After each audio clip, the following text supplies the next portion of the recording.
20 minute में आसमान से बरसी 5000 मिसाइलें, पैराशूट से उतरे आतंकवादी और सड़कों पर लगाई लाशों की कतार। ऐसा खौफनाक मंजर कि किसी का भी दिल दहल जाए। कौन है हमास के आतंकवादी जिसने इजराइल में घुसकर किया खौफनाक हमला? यह घटना है इजराइल की, जहां हाल ही में हमास के आतंकवादियों ने इजराइल के शहर पर हजारों रॉकेटों से हमला किया और साथ ही अपने लड़ाकों को जमीन, समंदर और हवा से इजराइल के इलाके में भेजा। ये इजराइल के इतिहास में सबसे बड़े हमलों में से एक है, जिसमें अब तक 1000 लोगों की जान जा चुकी। इसकी जवाबी कार्रवाई में इजराइल ने ऑपरेशन आयरन स्वॉर्ड्स नाम का एक बड़ा सैन्य ऑपरेशन शुरू किया, जिसमें उसने अपनी थल सेना, वायु सेना और नौसेना को जुटाया ताकि हमास के निशाने पर हमला किया जा सके और हमास के लड़ाकों को जो इजराइल में घुस गए हैं उन्हें मारा जा सके। हमास के इस हमले ने मिडल ईस्ट में हिंसा और युद्ध का आगाज कर दिया है, जो इस क्षेत्र और दुनिया के लिए इंपॉर्टेंट रोल प्ले करता है। और यही नहीं, बल्कि इसने दुनिया में एक नया ग्रेट गेम ऑफ डिप्लोमेसी शुरू कर दिया है। आखिर क्यों मिडल ईस्ट में फिर से शुरू हो गया खूनी खेल? इस कहानी की प्रेजेंट स्टेट को जानने के लिए हमें इसका इतिहास जानना बहुत जरूरी है। तो चलिए शुरू करते हैं। मेरा नाम है सुधांशु और आप देख रहे हैं clarity cast.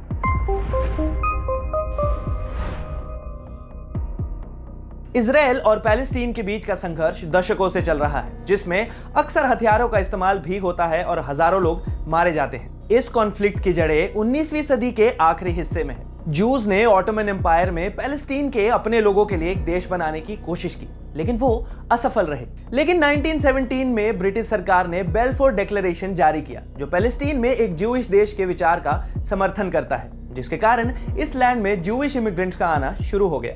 Even second world war और हॉलोकॉस्ट जैसे नरसंहार के बाद ज्यूज के लिए इंटरनेशनल सिंपैथी बढ़ गई और पैलेस्टीन में एक ज्यूइश स्टेट बनने के लिए सहमति बनी और 1948 में फाइनली इजराइल की स्थापना हुई।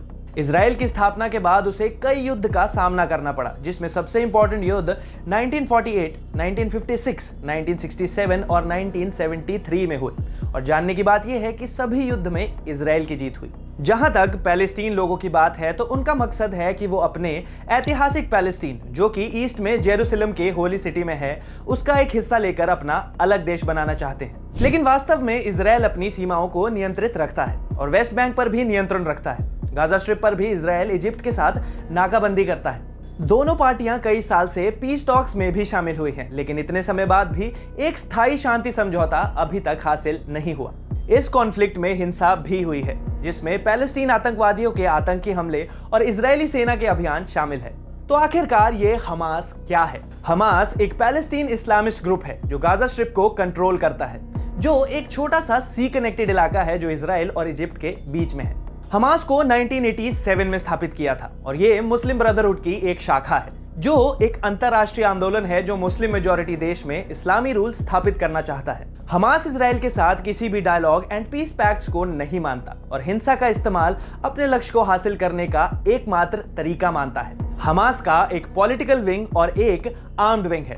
पॉलिटिकल विंग गाजा में एडमिनिस्ट्रेशन एंड सोशल सर्विस चलाता है और पैलेस्टीन चुनाव में भाग लेता है, और आर्म्ड विंग को कसाम ब्रिगेड्स के नाम से जाना जाता है, जो इजराइल पर रॉकेट फायर, आत्मघाती बम आदि से हमला करता है। हमास को इजराइल, अमेरिका, यूरोपियन यूनियन और अनेक देशों ने आतंकवादी संगठन घोषित कर दिया है, लेकिन कुछ देश जैसे टर्की, कतार, ईरान, इवन रशिया भी हमास के साथ पॉलिटिकल कनेक्शंस रखते हैं और उन्हें इकोनॉमिक एंड डिफेंस में भी समर्थन करते हैं। पर आखिर हमास ने इजराइल पर हमला क्यों किया? हमास ने इजराइल पर हमला कई कारणों से किया, जैसे anger against Israel's policies. Palestine लोगों में इजराइल की नीतियों और कार्रवाई को लेकर बहुत आक्रोश है, जैसे कि इजरायली कॉलोनीज का विस्तार, पैलेस्टीन जनता को उनके होली जगह पर जाने से रोकना, तो assert it's leadership and legitimacy. Hamas चाहता है अपने रीजन में वर्चस्व बनाना और अपने कंपेटिटर से आगे दिखना, खासकर फाटा की तुलना में, जो वेस्ट बैंक को कंट्रोल करता है। तो फिर आखिर हमास को कौन हथियार और सपोर्ट प्रोवाइड कर रहा है और क्यों? As per Israeli intelligence, Hamas Iran पर हथियारों के लिए निर्भर है, क्योंकि ईरान उसका मेन एलाय है इस रीजन में। ईरान हमास को फाइनेंशियल, मिलिट्री और पॉलिटिकल सपोर्ट देता है ताकि वो इजराइल से लड़ सके और अपना एजेंडा आगे बढ़ा सके। ईरान हमास को रॉकेट्स, मिसाइल्स, ड्रोन्स और अन्य हथियार देता है, जो हमास इजराइल पर हमला करने या इजरायली हमलों से बचने के लिए इस्तेमाल करता है। ईरान हमास को ट्रेनिंग भी देता है और उन्हें हथियारों को बनाना और चलाना सिखाता है। India stand on this issue. Presently India ने इजराइल को सपोर्ट किया है और उसके सेल्फ डिफेंस का समर्थन किया है, लेकिन साथ ही साथ हिंसा को बंद करने और इस मुद्दे को पीसफुली सुलझाने की अपील भी की है और गाजा में नागरिकों की जान और प्रॉपर्टी का नुकसान होने पर भी अपनी चिंता व्यक्त की है और दोनों साइड को इंटरनेशनल ह्यूमैनिटेरियन लॉ फॉलो करने की अपील भी की है।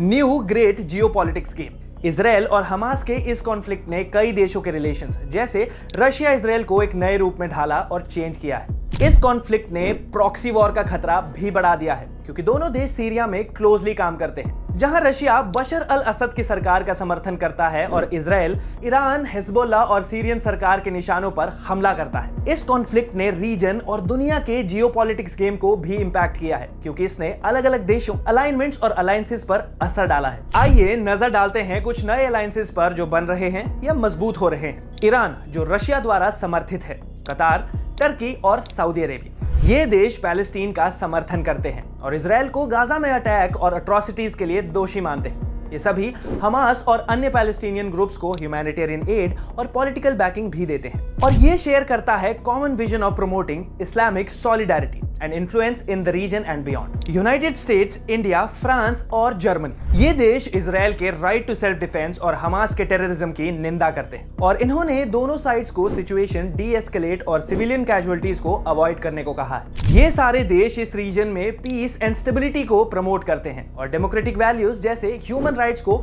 अपहोल्ड करने की अपील करते हैं। तो चलिए अब बात करते हैं इंडिया का दोनों देशों के साथ रिलेशन और ये कि इंडिया इस मुश्किल वक्त में दोनों को कैसे बैलेंस करेगा। रशिया इजराइल इंडिया का लिंक। इंडिया के इजराइल और रशिया के साथ पुराने और स्ट्रेटेजिक संबंध है। इंडिया ने 1992 में इजराइल के साथ प्रॉपर डिप्लोमेटिक संबंध स्थापित किए, जबकि कई सालों तक वो पैलेस्टीनियंस को सपोर्ट कर रहा था और अरब नेशंस के साथ अच्छे रिलेशंस होने के कारण इजराइल से कम प्रोफाइल रखता था। तब से इंडिया और इजराइल ने डिफरेंट एरियाज में जैसे डिफेंस, एग्रीकल्चर, साइंस और टेक्नोलॉजी में एक क्लोज पार्टनरशिप बनाया है। इंडिया इजराइल का लार्जेस्ट आर्म्स बायर है जो उसके डिफेंस एक्सपोर्ट का लगभग आधा हिस्सा है। इजराइल इंडिया को इंटेलिजेंस, ट्रेनिंग और इक्विपमेंट भी देता है ताकि वो आतंकवाद से निपट सके, जबकि भारत का रशिया के साथ संबंध कोल्ड वॉर से है, जब भारत एक नॉन अलाइंड देश था लेकिन आर्थिक और सैनिक सहायता के लिए सोवियत यूनियन से हेल्प मांगता था। 1991 में सोवियत यूनियन के टूटने के बाद इंडिया और रशिया ने आपस में strategic partnership based on mutual trust पे सहयोग जारी रखा। रशिया इंडिया का सबसे बड़ा रक्षा उपकरण देने वाला है जो उसे फाइटर जेट्स, सबमरीन, मिसाइल्स और न्यूक्लियर रिएक्टर प्रोवाइड करवाता है। इंडिया ने इजराइल और रशिया दोनों के लिए एक बैलेंस्ड अप्रोच मेंटेन की है।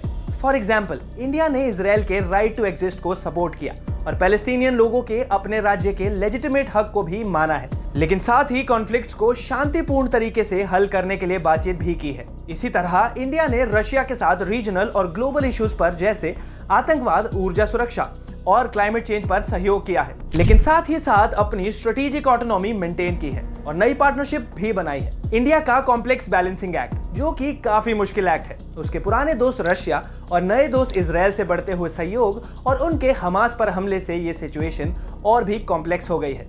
India's opportunity. इंडिया को विश्व कूटनीति में एक सकारात्मक और रचनात्मक भूमिका निभाने का अवसर मिला है अपनी अनूठी स्थिति का इस्तेमाल कर अनेक देशों का विश्वास जीत के, ताकि वो कॉम्प्लेक्स इश्यूज पर कोऑपरेशन, अंडरस्टैंडिंग और कंसेंसस बढ़ा सके।